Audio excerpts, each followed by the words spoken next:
depois na literatura um tipo de sensor com essas características e obter a ficha técnica, a documentação técnica desse sensor para usar em seu sistema. Com respeito à aula 24, foi um pouco menos, se falou menos com respeito aos sensores desse tipo, mas foi muito interessante, especificamente os que o professor apresentou para vocês, porque atualmente muitos desses sensores, ou esse tipo de sensores, são os mais usados e os que mais você pode encontrar na prática. Em uma das aulas depois da semana 7, o professor fala muito da aplicação em os sistemas automotivos. Bom, é isso que eu estava falando agora. Essa aula 25, o professor falou de como você, toda essa série de sensores, você pode aplicar, por exemplo, em um só sistema. Especificamente, os sistemas automotivos, atualmente, por todo o avanço da tecnologia, precisam usar sensores de muitos jeitos diferentes e de muitas grandezas diferentes para ter o controle total do veículo, do carro. Essa aula foi orientada principalmente para olhar como é aplicado cada um desses sensores e outros que não deu tempo estudar também na semana 6. Então, já uma vez que vocês estudaram todos os sensores, os diferentes tipos de sensores, é importante que vocês conheçam que todas essas informações que os sensores fornecem é para que seja interpretada, para que seja usada em um sistema de controle. Agora bem, quando o sistema de controle determina uma ação específica, essa ação tem que ser feita através de um atuador. Um atuador, o que vocês estudaram, o que o professor na videoaula mencionou, são esses que vocês estão olhando na tela. Principalmente falar que é muito importante tudo relacionado com respeito aos motores elétricos e como também objetos de alarma, de visualização. Cheguei, não estou ouvindo nadinha. Oi? Pode falar? Osana, por favor, feche a câmera, por favor, porque como temos muito pessoal aí, se tem o microfone aberto ou a câmera, aí fica a conexão ruim. Tá me ouvindo?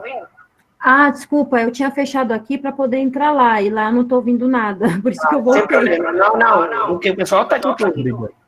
Tá bom? Tá bom. Bom, pessoal, já que vou falar só um rapidinho aí, Armando. A nossa facilitadora escreveu para mim e ela falou que sim, que a gente poderia ter mais uma live, só que temos que marcar certinho o horário para assim ela colocar no nosso site, tá bom? O Armando, tá me escutando? Sim, estou escutando. Então, vocês assim vão pensando para no final da live, vocês falem para mim qual vai ser o dia. Dá para fazer segunda, terça ou sexta? Tá bom? Segunda para mim é melhor, porque não tem o pessoal. Bom, vamos dar para vocês que vocês escolham. Vamos nos concentrar agora, por enquanto, vamos nos concentrar na live, o conteúdo que está falando o Fernando, e depois, mais um minutinho depois que nós terminemos, falamos aí para consertar o dia certo, e aí fica tudo bom, tá bom? Bom, Armando, desculpa. Pode continuar. Tá bom, não tem problema. Sim, obrigado. Então, o que estava falando, nessa aula 26, vocês estudaram todos os principais tipos de atuadores que podem usar para fazer a ação do sistema de controle de acordo à medição as informações obtidas pelos sensores. falar uma coisa importante com respeito aos motores, todos os tipos de motores.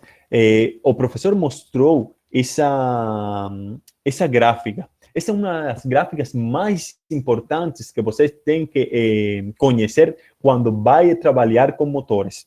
Por exemplo, isso que está mostrando são as curvas, as características mecânicas do motor.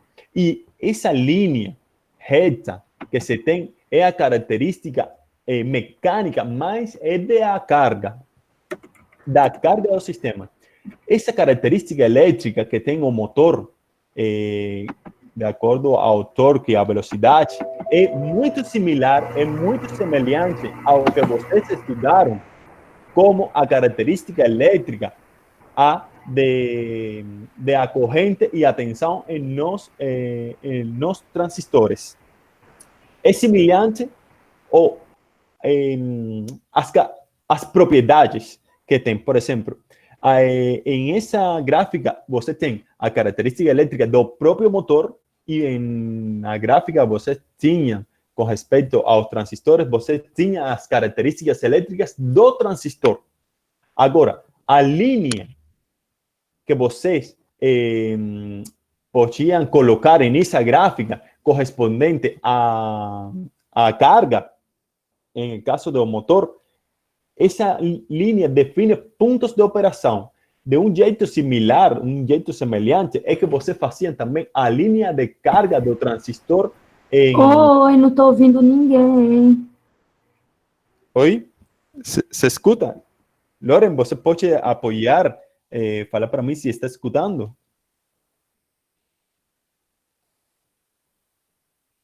Rosana, está me ouvindo?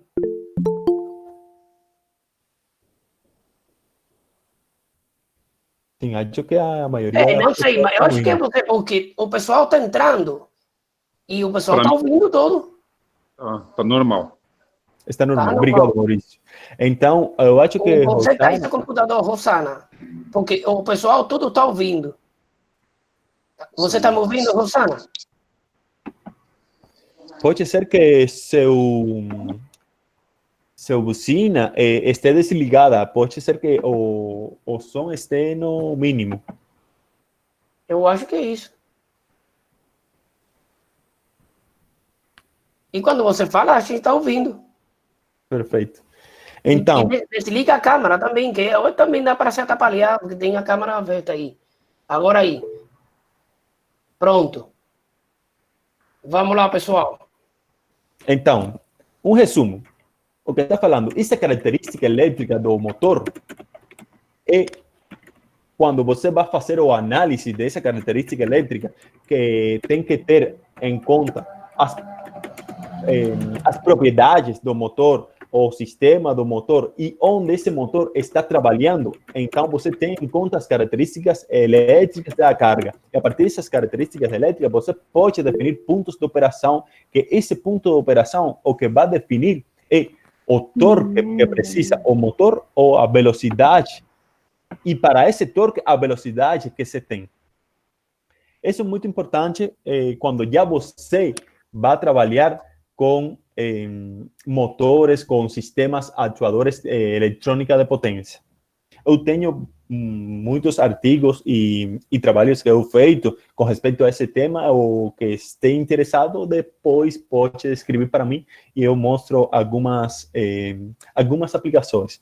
Eu, principalmente, he trabalhado muito com as motos elétricas para fazer convertidores que aumentem a eficiência, a acurácia de esses sistemas com respeito à bateria e o motor elétrico usado para essas motos elétricas.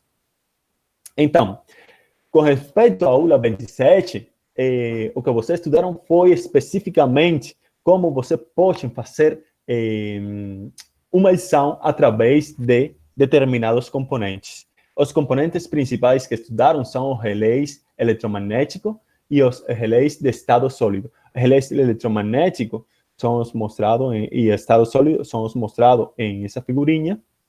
Você também estudaram outro tipo de componente muito importante e muito usado na indústria da eletrônica de potência. O professor falou e colocou nos slides essas figurinhas, que são as gráficas de aplicação de cada um desses tipos de atuadores, de cada um desses tipos de componentes, de acordo ao nível de potência que se tem em sua aplicação e o nível de frequência que é preciso usar para sua aplicação. Um exemplo que eu vou falar para vocês. Por exemplo, o meu mestrado eu fiz com respeito a cozinhas de indução. Essas cozinhas de indução têm uma tecnologia que precisam trabalhar em muita alta frequência e um nível de potência relativamente alto, de acordo à característica dessa cozinha. Então, principalmente, eu tive que usar elementos do tipo IGBT e o tipo MOSFET. Mas, quando usava o tipo MOSFET, vocês conhecem que as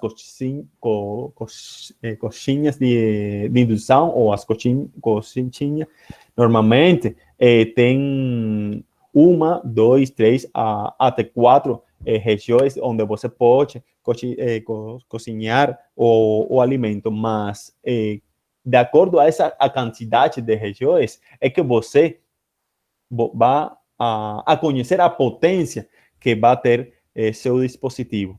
Então, esse é um exemplo rápido que queria falar para vocês. E esse outro gráfico também mostra essa relação, principalmente o nível de tensão com respeito ao nível de corrente que se tem para cada uma dessas aplicações, onde você pode usar. E, por supuesto, você tem uma relação entre esses dois gráficos para conhecer onde é bom utilizar cada um desses tipos de componentes. Então, por último, e foi muito importante porque foi o final o que fechou todo o conteúdo, é a integração de todos esses conteúdos, esses conhecimentos que vocês receberam durante as primeiras semanas até a última, como você pode fazer a integração de todo esse sistema.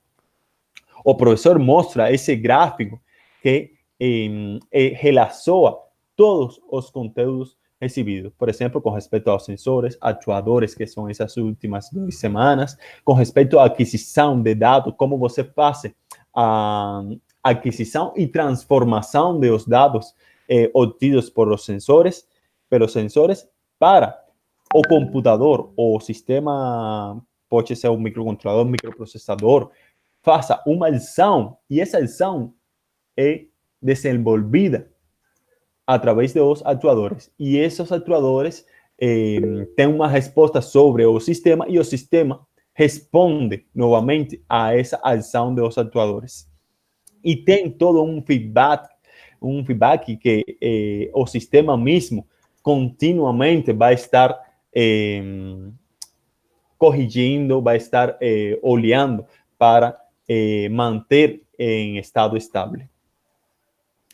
Então, principalmente nessa aula, vocês estudaram, se concentraram em o que é o sistema hardware de Data Acquisition, estudaram como você pode fazer a leitura, extrair as informações dessa etapa de processamento da sinais de aquisição de dados e como é possível extrair através de determinadas tarjetas, determinados dispositivos que são conectados a computadores e todo o processamento, controle é feito no computador e a resposta desse controle é através dessa tarjeta, desse board para seus atuadores.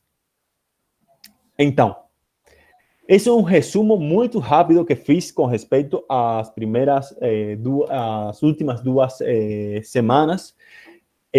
Se tem alguma dúvida, depois podemos falar.